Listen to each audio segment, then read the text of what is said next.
you and me and you, this could work. Just saying, you know. Dating adventure tales with Chrissy. Chrissy's gonna talk about her horrible dates. Dating adventure tales with Chrissy. Living life alone might be a horrible fate. Please let me know if you have a brother who doesn't do drugs and is nice to his mother. And a few other qualities would be great, but we can talk about that later in the next Dating Adventure Tales with Chrissy. Please send Michael B. Like now. Go get him. Hi! Welcome back. I am Chrissy, aka Rissy Rice, and I am back with another Dating Adventure Tales. And here's the thing. This one is gonna be wild. Not really. Okay. I didn't explain this in the first one. But it doesn't matter if you didn't watch the first one, but then also, like, why didn't you watch the first one? God. All of these dates that I had gone on were from last year. And last year, I was listening to this podcast called Single Smart Female, and Jenn Burton is the creator and host, and she has a bunch of websites. I linked it down below, I'm sure, unless I forgot, and then I will go and edit and put it in there. Anyway, so yeah, so she kind of, well, she did give a bunch of advice on her podcast, and she like has these classes and paid programs. I never did any of those. I just strictly listened to the podcast, and I like took notes from the podcast, because before I was never serious about dating before, and then I was like, well, let's be serious this time. So then I was like, but how? I don't know what I'm doing. So then I found that podcast, and she was like just dropping some truth bombs, and I was like, oh, okay, I can like get down with this. And then so I did. Then I took a bunch of notes, and then yeah, that's how all of these things came to pass. I got a bunch of good advice from her, and she introduced me to the concept of, she talks about mantrage dating, and she talks about viewing yourself as an adored woman, and making sure to be bolder and a better communicator, and to like really set your boundaries and know and stick to those boundaries. And so I was like, cool, A-okay. So initially with the whole the video that I did for the 25 amazing, sexy, cool, quirky, whatever list thing that I did, that was from her, which I'm sure I mentioned in that video. I don't remember. But that was kind of like a, hey, remember who you are and how amazing you are, and you let them know that, because they shouldn't be wasting your time. There are a lot of things that she said, so if you're interested, I would just recommend to listen for yourself and not come, you know, directly to me, because I will probably say something wrong. So, or maybe twist her words. Like, I interpret things differently from you, so yeah. But it was really good for me. So and I took that advice, and I will probably still take that advice when I do eventually date again. She doesn't know who I am or that I'm talking about her, so I'm not just advertising for her, because she does have like paid classes that she does, personal coaching and things. But I think she is primarily, settled in Texas, I think. So, I mean, if you want to reach out, you know, cool. I mean, tell her I sent you, but it doesn't matter because she'll be like, who? That was a long intro for that, but yeah, okay. Moving on. So, in today's dating adventure tale, I will tell you about, I don't know if this is truly the second date because I can't remember the order of these dates, but I just remember the people, and so I'm going to do my best to remember all of this stuff that happened a year ago. So bear with me. So Milton and I met on Bumble, and he was, I think he was 26, he's white, and he had his job as a comedian on Bumble, and I don't remember the conversation very well on Bumble. I know that it was kind of weird, or I don't think that I was fully invested in it, because I think that I was interested in other people at the time, but I don't know 100% for sure. But he was, I just remember that he was from California, and that he moved here to be closer to his mom, because I think his mom was in the hospital, and I think he was taking over their family house pretty much. But I don't remember. It's kind of a little hazy on those details. And then I think that he also had some kind of, it was weird, and I don't think this was ever cleared up for me, because he said through messages that he moved from California, because I was curious. I was like, why did you move here from California? And so he, told me, I think about his mom, and then also about this strange roommate situation where he was like, yeah, my roommate was gaslighting my other roommate into thinking blah, blah, blah. And he never ever cleared that up, really, because I do remember asking him about that when we went on our date. But he really did not clear that up at all. Like, what the hell is happening to your roommate? But yeah, I still don't know. So we ended up meeting, we had like a brunch date, and I don't remember if he asked, I'm sure he asked me, because I wouldn't have done it. And so, and then he was like, yeah, let's go, or where do you want to go? And I named this brunch place that was close by me, and so we went there. Even though this restaurant is close by me, it's crowded lots of times, so I went early just to secure a place to park. Not that I was worried about anything, but I just like being prepared, I guess, sometimes. So then I waited a little bit, but not as long as I did for the Nick date. And then I went in, I got a table, and just waited for him. And he was late. I do remember him being late. I don't remember how late he was, but I think he was like maybe 10, maybe 15 minutes late. I don't remember for sure, but because I think we were supposed to be meeting at like noon or something like that. So, yeah.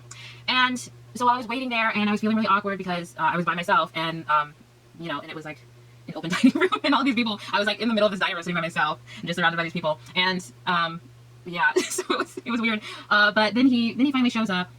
No, okay, so the waitress comes by. I just want to point this out. Because the waitress, oh my gosh, okay. Before he gets there, the waitress comes by, and then she asked me if I want anything, and then I wrongly decide to just wait for him, which later, I'll come back to that. But, Milton shows up to the date, and however late he was, walked in, and I was, okay, so I don't think that I was expecting much from this, at that time, and I was just kind of like, maybe this will be fun, because he's a comedian, and it'll be a nice time. But I didn't feel as though the messages that we were sending, it seems like we would hit it off right away. But that being said, I was not, I was not thrilled when I saw him, and I was not, I won't say like not disappointed, but I wasn't, yeah, I was just kind of, yeah, kind of, I don't know what else, like how else to put what I felt. Underwhelmed. I was underwhelmed. So yeah, when I saw him, he did not look exactly like his picture, but not to say that he, catfished me, but he was just like, the pictures that he took were not good pictures, and so it just did not give a clear communication for me to know exactly what he was going to look like, if that makes sense. But, he was shorter. He was shorter than I had expected, but I wouldn't say that I was super attracted to him, and, but he wasn't, like, horrible. So I get up to greet him, and he, comes over, and he's like really soft-spoken and timid, and kind of demeanor about him, and he kind of, because I think I was going to give him a hug, but then he reaches for my hand and like hugs my hands like this, and like looks me dead in the eye and is like, happy to meet you. And he was just super polite. He was very, very polite. And he was very polite, but he was like an awkward polite. And it was a weird, it was a weird thing going on. So, we sit down and we are talking, but we sit down and I'm feeling super awkward because he's making me feel awkward. Like, it's not the normal first date kind of awkwardness. It's just him making me feel awkward because, first of all, he had intense eye contact the entire time. Like, he never let up. He never looked at the menu. He never looked at the menu. And I mentioned that to him a couple of times. I was like, are you gonna like look at the menu? Are you hungry? Because I was hungry. I know I wasn't hungry on the date with Nick, but I was hungry on this date. And so I was ready to order when he showed up, and I was like, well, you need to get ready to order because I'm not waiting for you. And so I was a little like irritated about that, because already I was kind of irritated because I mean I had to wait, and then you know this is just like an awkward atmosphere, and so but he's over polite, and he really says the same things over and over during the date, but he was very sweet. I want to say that he was nice, but he was just a little borderline on the creepy polite. Like, he was polite, but it was a creepy kind of politeness that was unsettling, in combination with the intense eye contact, never like unrelenting, and he was just like laser focused on me, and so I was just like, this is weird, and I don't like it. And we're just getting started, so whoop-de-doo. So he was sitting down, so he was, okay. So finally the waitress came back over, and she was like, hey, you ready to order? And then, of course, because he never looked down at the menu, he was like, no, I'm not ready to order. What would you like to have? And what do you usually get from here? And then, the waitress was kind of like, she had an attitude, and then she was like, okay, I'll just come back. And then, so I was irritated. And I was also like, we were also getting bad service, and I was like, oh boy, this is going to be a doozy. So, he's like, so she goes away, and he was asking me what I get off the menu and stuff, and then I told him, but then when she walks away, then he, sits down the menu, did not confirm that he had made a decision. I want to make that clear, that he did not make a decision. He just sat on the menu, and then he was like, so, what about you, blah, blah, blah, and then he's, trying to initiate this conversation, and I'm just, like, fuming. I'm like, oh, why don't you make a choice? I'm so hungry and tired. Oh my gosh. So then he's talking, and by golly, he is so boring. He is so boring. At first, I was like, okay, calm down, like, give this a chance. Let's, be nice and try to have a good time, try to turn things around. And so he was just talking, and he was telling me about, about himself, because I think at this point, like, I was deflecting, and I was like, hey, what about you? Kind of what I did with Nick, like, so what do you do, blah, blah, blah, and just making him talk, because I just was not in the mood to talk. So, he was telling me all of these things, and then he was kind of, well, he whenever he was talking, he just had this sense of, like a poor mentality about him, that he was always like a starving artist type of thing, but not an artist, and I don't know, I didn't get it, I wasn't sure of what he wanted to do, and then also it was like, was he giving up on his dream of being a comedian? Because that was also another thing, he was supposed to be a comedian, so he just didn't have like he didn't seem to have a direction, and he didn't seem like he knew what he wanted, and he was supposed to be this comedian, and he was telling me about how he was struggling with it while he was in California, that so many comedians are there, and that basically comedians work, will do work, and they will work for like food and drinks, or free drinks at nightclubs and things. So he was just had this sense of a poor mentality about him that he kept bringing up all the time, and then he was kind of like a little insinuating that this family thing that was happening, basically, where he was going to have to take over the house, was kind of a blessing in disguise for him, or just an out for him to let go of that the dream of the comedian thing. And so, but he didn't say that outright, and I think that I asked him, but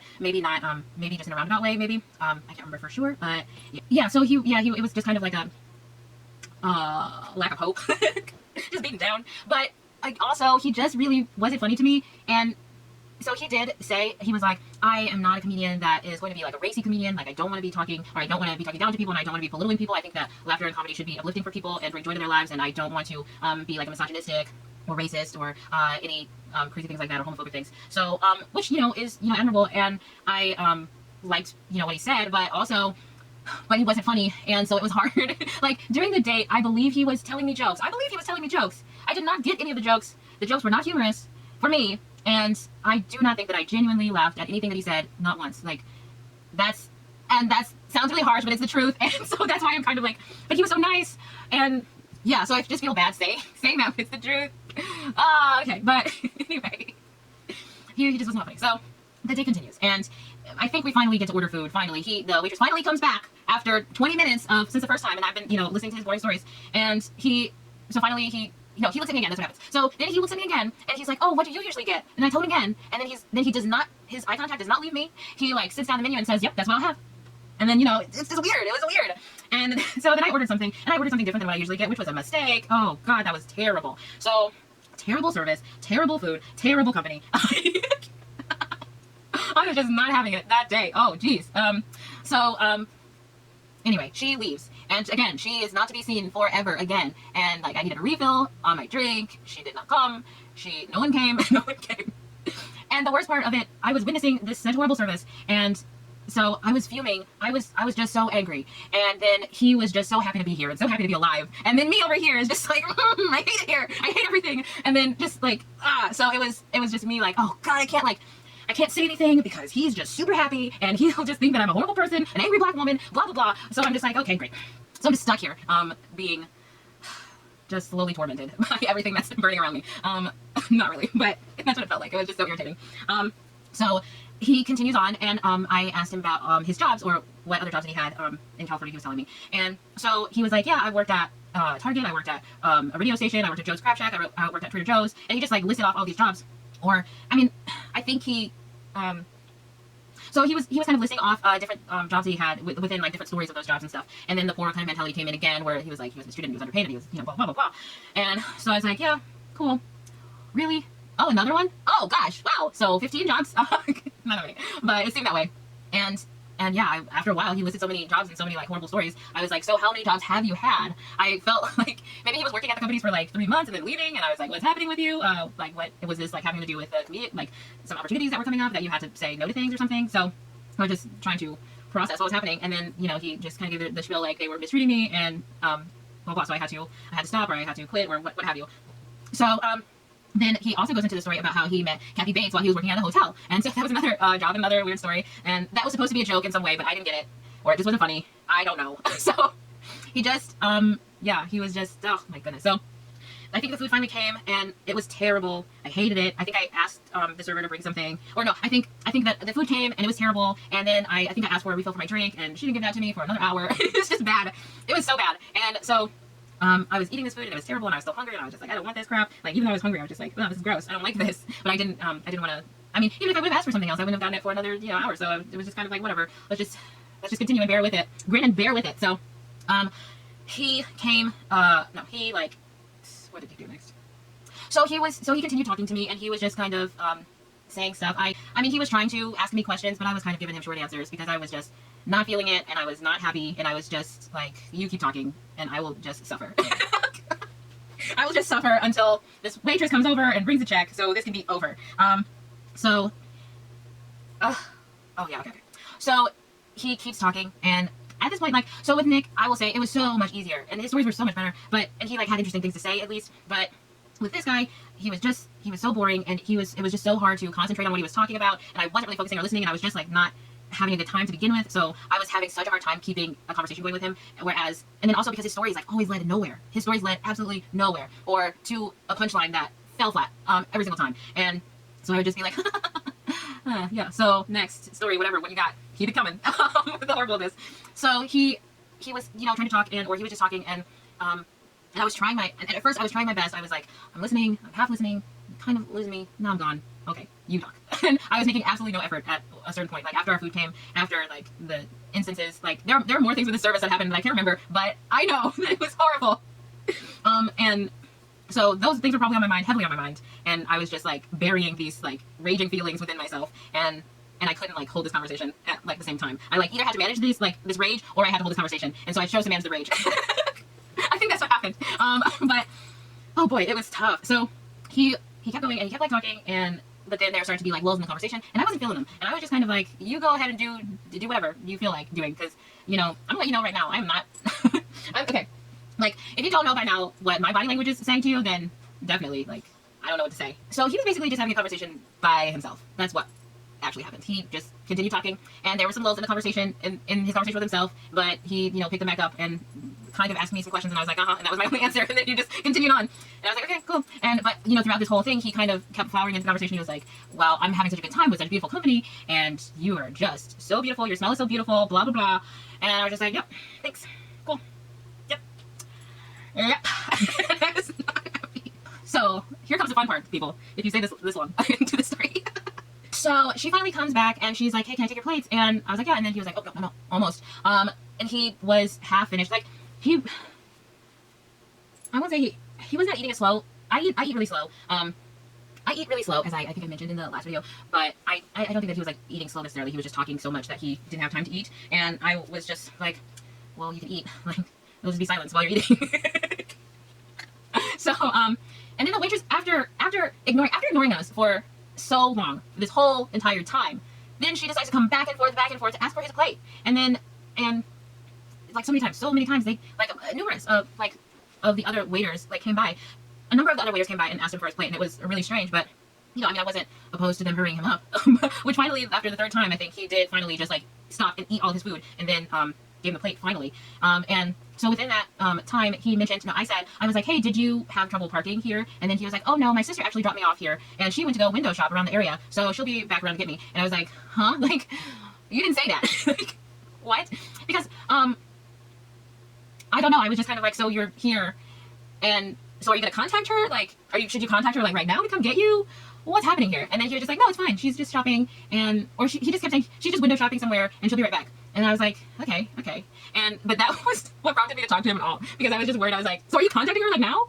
When are you gonna plan on contacting her to come pick you up? When is that happening?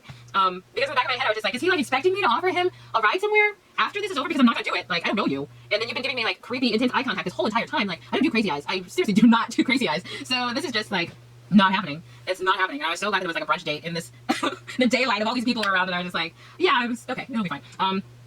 So it was just kind of weird for me. And then he just kept brushing it off like it was no big deal that she would be right back, or like magically know when to pick him up. And even though he was not contacting her at all, even though they like had brought the check and all this stuff. And so then I was like really alarmed, and I was like, so they brought the check out, and you still haven't contacted your sister to come get you. I am not taking you anywhere. I will not take you down the road. Oh my goodness. So then he's like, oh, okay, so I'm going to go. No. So the waitress finally brings out the check, and then he pays for it, and which I was kind of surprised by, just because of all the things that he was saying during the date and that poor mentality that he had, and I was just ready for him to be like, you got this or something. And but no, he paid for it, and then I was and then he walked me out, and then so he paid for it, and then he walked me out to my car, and I was still alarmed, and I was like, so you gonna contact your sister? And then he was like, yeah.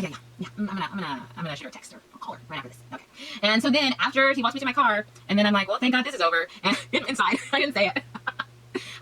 So inwardly I was like, oh, thank God, what a relief that this is over. And so, okay, yeah. So I'm in the car, and then he comes, okay, so he's walking me to my car. Thank God this is over. Whew, this was a whole entire nightmare. That is over now. Yay! I made it. And so then I get in my car, and I'm like, okay, see ya. No, actually, before I get in my car, okay.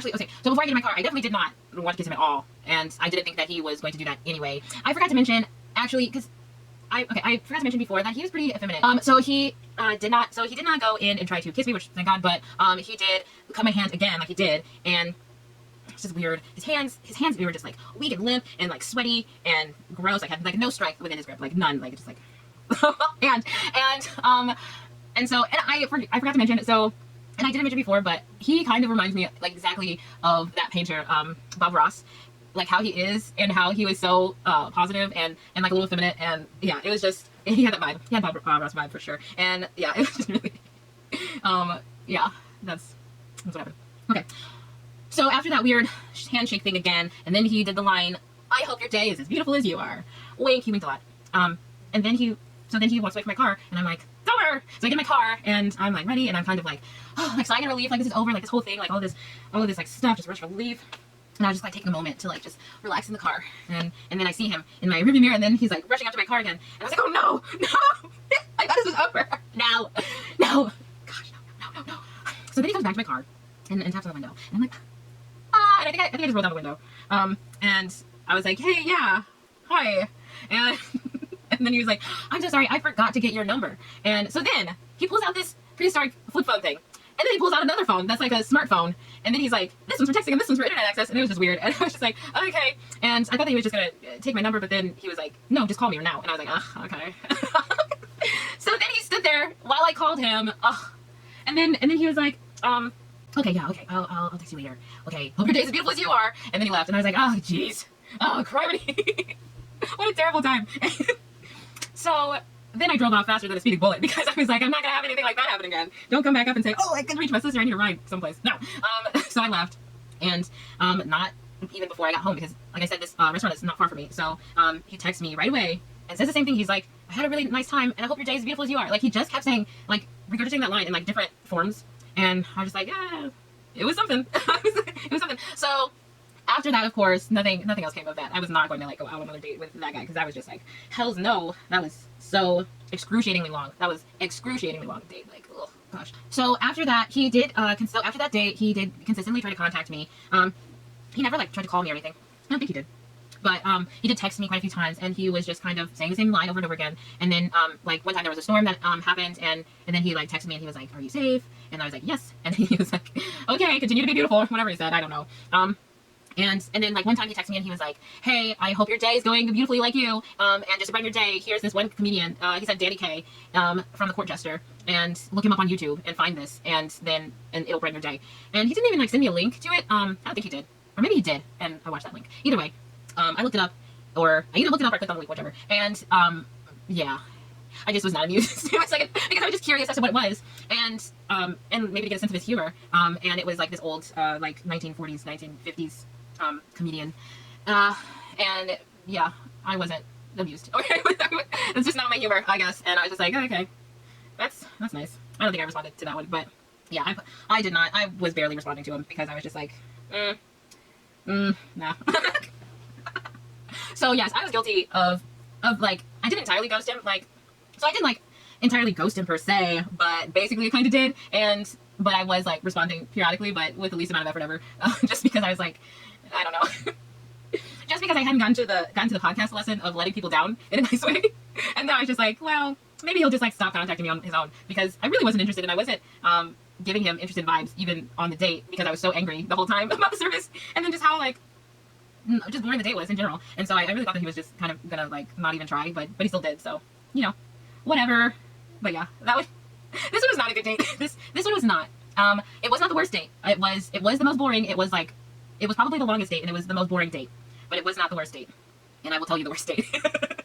I don't know if it'll be the next one or how many more, but I will tell you the worst date is yet to come. So yeah, there you go. I hope that you enjoyed this. I was riding the struggle bus while I'm filming this and trying to tell you all the things and remember all the things and being nice, which I probably failed at, but I'm really sorry. I was just trying to be as honest as possible about how I was feeling on this date, which was not great. So, yeah, but hopefully Milton will never see this. So hopefully, but hopefully he's doing good and has figured out his situation, or like, yeah, hopefully he's doing good, and maybe he is, you know, being off doing the comedian thing again, or maybe he has moved on to something else. I don't know.